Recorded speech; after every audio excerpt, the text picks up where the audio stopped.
सन 1980 पाकिस्तान की राजधानी इस्लामाबाद से कुछ ही दूर काहूटा के बाजार की सुनसान सड़कों पर एक भिखारी बैठा था। बिल्कुल फटे हाल कपड़े, बिखरे हुए लंबे बाल और चेहरे पर मायूसी। वो सड़क किनारे बैठा भीख मांग रहा था और आवारा कुत्ते उस पर भौंक रहे थे। आते जाते लोग उसे नफरत से देख रहे थे, कुछ उसे लात मारकर भगा रहे थे। लेकिन वो भिखारी अपनी तेज नजरों से वहां से गुजरने वाली हर गाड़ी, हर साइंटिस्ट और हर चीज को एनालाइज कर रहा था, क्योंकि सड़क पर बैठा वो शख्स कोई भिखारी नहीं था, बल्कि इंडिया के जेम्स बॉन्ड माने जाने वाले मिस्टर अजित डोवाल थे, जो पाकिस्तान के घर में घुसकर एक high risk undercover spy mission को अंजाम दे रहे थे। अजित डोवाल ऐसे इंसान थे जिन्होंने अपने करियर में मिजोरम के इंसर्जेंट्स से लेकर गोल्डन टेम्पल में ऑपरेशन ब्लैक थंडर तक अपनी चाणक्य जैसी बुद्धि से देश को बचाया था। लेकिन इस बार वो मौत के मुंह में खड़े थे, क्योंकि इंदिरा गांधी जी ने उन्हें एक ऐसे मिशन पर भेजा था जहां पकड़े जाने का मतलब था बिना किसी सुनवाई के सीधे मौत। उनका मकसद पाकिस्तान को न्यूक्लियर बम बनाने से रोकना था। लेकिन 7 सालों तक मौत को धोखा देने के बाद भी एक दिन अचानक उन्हें अपनी जान बचाकर रातों रात वहां से भागना पड़ा, दुश्मन की गोली के डर से नहीं, बल्कि खुद अपने ही देश के प्रधानमंत्री की एक फोन कॉल वाली गलती की वजह से। तो आखिर क्या थी वो गलती जिसने पाकिस्तान को न्यूक्लियर पावर बना दिया?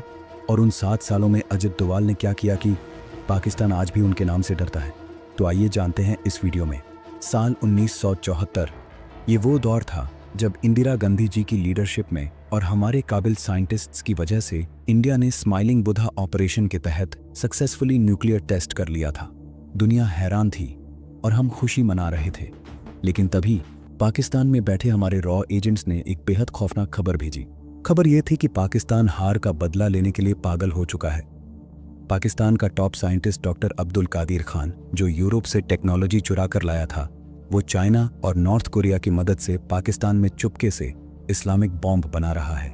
जैसे ही ये खबर पीएम इंदिरा गांधी तक पहुंची, उन्होंने इंडियन सिक्योरिटी एक्सपर्ट्स की इमरजेंसी मीटिंग बुलाई। मीटिंग में ये बात साफ हो गई कि अगर पाकिस्तान के पास न्यूक्लियर बम आ गया तो वो उसका इस्तेमाल कश्मीर या पूरे भारत के खिलाफ करेगा, क्योंकि उस वक्त न्यूक्लियर वेपन्स पर आज जैसे स्ट्रिक्ट ग्लोबल रिस्ट्रिक्शन नहीं थे। इंदिरा गांधी जी ने साफ कहा, जंग तो हम जीत जाएंगे, लेकिन न्यूक्लियर हमले से होने वाली तबाही हम बर्दाश्त नहीं कर पाएंगे। लेकिन प्रॉब्लम ये थी कि कोई भी एक्शन लेने से पहले सॉलिड प्रूफ चाहिए था। सिर्फ शक की बुनियाद पर हमला नहीं किया जा सकता था। ज़रूरत थी एक ऐसे स्पाई की जो उस हाई सिक्योरिटी जोन में घुसकर सबूत लाए, उस जगह से जहां परिंदा भी पर नहीं मार सकता था। ये लोकेशन थी काहूटा रिसर्च लैबोरेटरीज। यहाँ की सिक्योरिटी इतनी टाइट थी कि वहाँ के लोकल्स को भी बिना अनुमति के आने जाने की इजाज़त नहीं थी। जिसके बाद सबकी निगाहें टिकी सिर्फ एक आदमी पर, अजित डोवाल, क्योंकि वो भेष बदलने में और दुश्मन के बीच घुल मिल जाने में माहिर थे। देश की सुरक्षा के लिए अजित डोवाल खुशी खुशी इस मिशन के लिए राजी हो गए और पाकिस्तान के लिए रवाना हो गए। जिसके बाद ये प्लान बनाया गया कि डोवाल साहब वहाँ एक अंडरकवर एजेंट की तरह रहेंगे। लेकिन सबसे बड़ी समस्या वहाँ के इंसान नहीं थे, बल्कि वहाँ के कुत्ते थे। खबर मिली थी कि काहूटा के आसपास आवारा कुत्ते बहुत हैं, जो किसी भी नए अजनबी को देखकर भौंकते हैं। अगर डोवाल साहब वहां छुपकर जानकारी निकालते और कुत्ते भौंकने लगते तो गार्ड्स अलर्ट हो जाते। तब डोवाल साहब ने अपनी तेज बुद्धि लगाई और उन्होंने सोचा कि कुत्ते किस पर नहीं भौंकते या किस पर भौंकने से लोगों को शक नहीं होता है। जवाब था पागल या भिखारी। अगर वो एक पागल भिखारी का भेष बना लें तो लोग उन्हें देखकर भी अनदेखा करेंगे, और अगर कुत्ते भौंके भी तो गार्ड सोचेंगे कि कुत्ते बस उस पागल को परेशान कर रहे हैं। तो फिर उन्होंने वैसा ही किया। वो काहूटा के पास एक मुस्लिम भिखारी बनकर रहने लगे। उनका टारगेट था सबूत ढूंढना। काहूटा लैब में साइंटिस्ट्स की एंट्री रेटिना और बायोमेट्रिक स्कैन से होती थी। वहां घुसना नामुमकिन था, लेकिन डोवाल साहब ने हार नहीं मानी। उन्होंने ये ऑब्जर्व किया कि साइंटिस्ट्स के बाल रेडिएशन से अफेक्ट हो सकते हैं। जिसके बाद उन्होंने साइंटिस्ट्स को फॉलो करना शुरू किया और देखा कि कुछ साइंटिस्ट्स एक पास के ही नाई की दुकान पर बाल कटवाने जाते हैं। बस फिर क्या था, डोवाल साहब ने मौका देखकर उस बार्बर शॉप के कूड़े से साइंटिस्ट्स के कटे हुए बाल उठा लिए, और जब ये सैंपल सीक्रेट नेटवर्क से इंडिया भेजा गया और लैब में टेस्ट हुआ तो उसमें रेडिएशन इनरिच्ड यूरेनियम के ट्रेसेस पाए गए। जिसके बाद ये कंफर्म हो गया कि पाकिस्तान यकीनन न्यूक्लियर बॉम्ब बना रहा है। लेकिन तब तक भारत में तख्ता पलट हो चुका था। 1977 में इमरजेंसी के बाद इंदिरा गांधी जी इलेक्शन हार गई थी और जो नए प्रधानमंत्री बने वो थे मनोहरजी देसाई। जिसके बाद रॉ चीफ के शंकरान नायर ने पाकिस्तान वाली रिपोर्ट पीएम मोरारजी देसाई को दी तो मोरारजी देसाई, जो एक गांधीवादी विचारधारा के थे, उन्होंने कहा, पाकिस्तान जो कर रहा है अपनी धरती पर कर रहा है, हमें उससे क्या, हम आसपास के देशों से अच्छे रिश्ते चाहते हैं। ये खबर सुनकर रॉ चीफ और डोभाल साहब को बहुत गुस्सा और दुख हुआ। रॉ चीफ शंकरन नायर ने तो विरोध में अपना इस्तीफा तक दे दिया, लेकिन डोभाल साहब अभी वहां डटे रहे। उन्होंने और बाकी रॉ के ऑफिसर्स ने मिलकर एक दूसरा प्लान बनाया। वो सीधे इजराइल की एजेंसी मोसाद के संपर्क में गए। डोभाल साहब और इंडियन इंटेलिजेंस ने इजराइल को समझाया कि ये एक इस्लामिक बॉम्ब बना रहा है और अगर पाकिस्तान इसे बना लेता है तो वो इसे लिबिया, ईरान या इराक को भी दे सकता है, जो इजराइल के लिए खतरा होगा। इजराइल तुरंत एक्शन के लिए तैयार हो गया। इजराइल ने कहा, हम अपने फाइटर जेट्स भेजेंगे और कहूता लैब को उड़ा देंगे, जैसे उन्होंने इराक के ओसीरक रिएक्टर को उड़ाया था। बस हमें रिफ्यूलिंग के लिए इंडिया के जामनगर, गुजरात एयरबेस पर रुकने की परमिशन दे दो। रॉ ऑफिसर्स ने यह प्रपोजल दोबारा पीएम मोरारजी देसाई के सामने रखा, लेकिन मोरारजी देसाई ने साफ इनकार कर दिया और कहा कि हम इजराइल की मदद नहीं करेंगे और न ही अपनी जमीन का इस्तेमाल करने देंगे। रॉ के सीनियर एजेंट्स के हाथ बंध गए और फिर से निराशा छा गई। लेकिन डोभाल साहब ने हार नहीं मानी। उन्होंने सोचा, अगर हमला नहीं कर सकते तो कम से कम टेक्नोलॉजी चुरा लेते हैं ताकि भारत उसका तोड़ निकाल सके।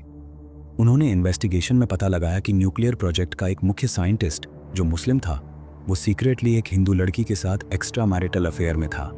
पाकिस्तान में ये बात बाहर आना मतलब मौत थी। रॉ के एजेंट्स ने उस साइंटिस्ट को धर दबोचा। अजित डोभाल ने उसे धमकी दी, अगर तुमने हमें कहूता लैब का ब्लूप्रिंट, नक्शा हमें लाकर नहीं दिया तो हम ये बात लीक कर देंगे, तुम्हारी फौज तुम्हें गद्दार मानकर गोली मार देगी। ये धमकी काम कर गई।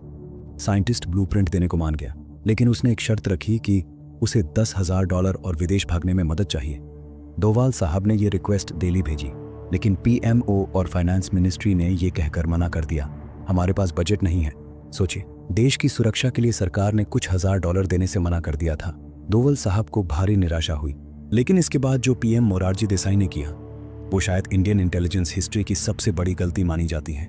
उस समय पाकिस्तान के डिक्टेटर जनरल जिया उल हक देश की कमान संभाले हुए थे और उन दिनों हमारे पीएम मोरारजी देसाई अक्सर पड़ोसी देशों के लीडर्स से फोन पर बात करते रहते थे। और ऐसे ही एक दिन बातों बातों में, अपनी सादगी में, मोरारजी देसाई ने जनरल जिया से फोन पर बोल दिया, जनरल, हमें सब पता है कि आप लोग कहूता में क्या खिचड़ी पका रहे हैं। हमारी इंटेलिजेंस एजेंसीज को वहां की हर खबर है। हम जानते हैं आप बॉम्ब बना रहे हैं। बस ये सुनते ही जनरल जिया के पैरों तले जमीन खिसक गई। वो समझ गया कि उनके हाई सिक्योरिटी जोन में इंडियन स्पाइस मौजूद हैं। जिया ने तुरंत फोन काटा और अपनी काउंटर इंटेलिजेंस को आदेश दिया, find them and kill them. Kahuta में एक ब्लैक ऑपरेशन शुरू हुआ। रॉ के कई एजेंट्स को ढूंढ ढूंढ कर अरेस्ट कर लिया गया, उन्हें टॉर्चर किया गया और उनका गला काटकर मार दिया गया। अजित डोभाल साहब की जान पर भी बनाई थी। उन्हें तुरंत वहां से निकलना पड़ा। वो किसी तरह अपनी जान बचाकर और भेष बदलकर पाकिस्तान से भागकर इंडिया वापस आए।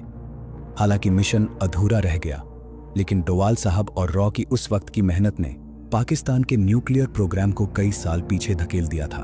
उन्होंने वहां कुछ ऐसा किया था जिस वजह से पाकिस्तान को बम बनाने में 15 साल और लग गए। पाकिस्तान में बिताए उन 7 सालों के किस्से आज भी मशहूर हैं। एक बार तो डोभाल साहब ने बताया था कि जब वो वहां मुस्लिम बनकर रहते थे तो एक बार वो एक मस्जिद में नमाज पढ़ने गए। वहां एक बुजुर्ग सफेद दाढ़ी वाले इंसान ने उन्हें रोका और कोने में ले जाकर पूछा, तुम हिंदू हो ना? डोभाल साहब घबरा गए। उन्होंने कहा, नहीं मियाँ, मैं तो मुसलमान हूँ। उस बुजुर्ग ने कहा, झूठ मत बोलो, मैंने तुम्हारे कान छिदे हुए देख लिए हैं, जो हिंदुओं में होता है। डोभाल साहब को लगा आज तो खेल खत्म, लेकिन वो बुजुर्ग उन्हें अपने घर ले गया। अलमारी खोली तो वहां शिव जी और दुर्गा माँ की मूर्तियां थीं। वो बुजुर्ग बोले, डरो मत बेटा, मैं भी हिंदू हूँ, पार्टीशन के वक्त यहीं रह गया था, जान बचाने के लिए मुस्लिम बन बैठा हूँ, पर पूजा इन्हीं की करता हूँ। उस दिन उस अनजान शख्स ने डोभाल साहब की जान बचाई थी। और ऐसे कई मौके आए जब वो पकड़े जाने वाले थे, लेकिन उन्होंने अपनी जान से ऊपर देश की सुरक्षा को चुना। चाहे खुद के प्रधानमंत्री ने साथ छोड़ दिया हो, पर उन्होंने हिम्मत नहीं हारी। आज भी पाकिस्तान में अजित डोभाल के नाम का खौफ है और इसीलिए हमें भारतीय होने पर गर्व है कि हमारे पास अजित डोभाल जैसे रियल हीरोज हैं। आपको डोभाल साहब की कौन सी बात अच्छी लगी और प्रधानमंत्री की उस गलती पर आप क्या कहेंगे? कमेंट में ज़रूर बताइए। हम मिलते हैं आपसे अगले वीडियो में। जय हिंद।